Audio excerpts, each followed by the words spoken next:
पंजाब के कच्चे में सिंधई पंजाब पुलिस जो गडि॒यल ऑपरेशन जारी है, जितां वधीक 3 मुग़वी बाज़ियाब कराया विया आहिनि।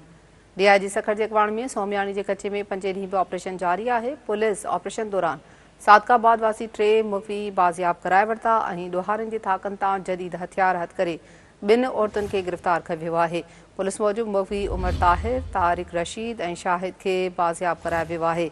आगाह कयूं पिया, पंजाब के कच्चे में सिंधई पंजाब पुलिस जो गडि॒यल ऑपरेशन जारी है, जितां वधीक 3 मुग़वी बाज़ियाब थिया आहिनि। डीआईजी सखर जे अॻवाणी में सोमियाणी के कच्चे में 5 ॾींहं भी ऑपरेशन जारी है। हवाले सां ॿुधायूं पिया, पुलिस ऑपरेशन दौरान सादकाबाद वासी 3 मुग़वियुनि खे बाज़ियाब कराए वरितो ऐं ॾोहारनि जे थाकनि तां जदीद हथियार हथ करे 2 औरतुनि खे गिरफ़्तार कयो आहे। पुलिस मूजिबि मुग़वी उमर ताहिर, तारिक रशीद ऐं शाहिद खे बाज़ियाब करायो वियो आहे। तफ़सील मालूम कंदासीं। इन हवाले सां Sindh TV news reporter Ghaffar Malik. Ghaffar Malik, Punjab के कच्चे में ऑपरेशन दौरान 3 मुग़वी बाज़ियाब कराया विया आहिनि, कहिड़ा तफ़सील आहिनि?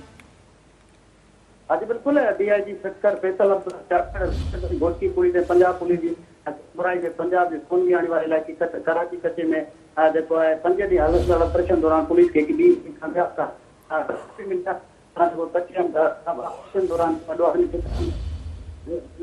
ऑपरेशन दौरान देखो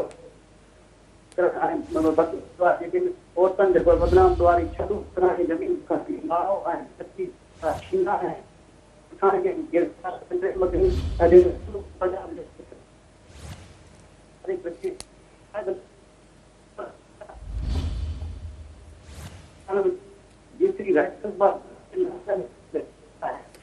ठीक है, वॾी महिरबानी गफ़ार मलिक तफ़सील ॾियण लाइ।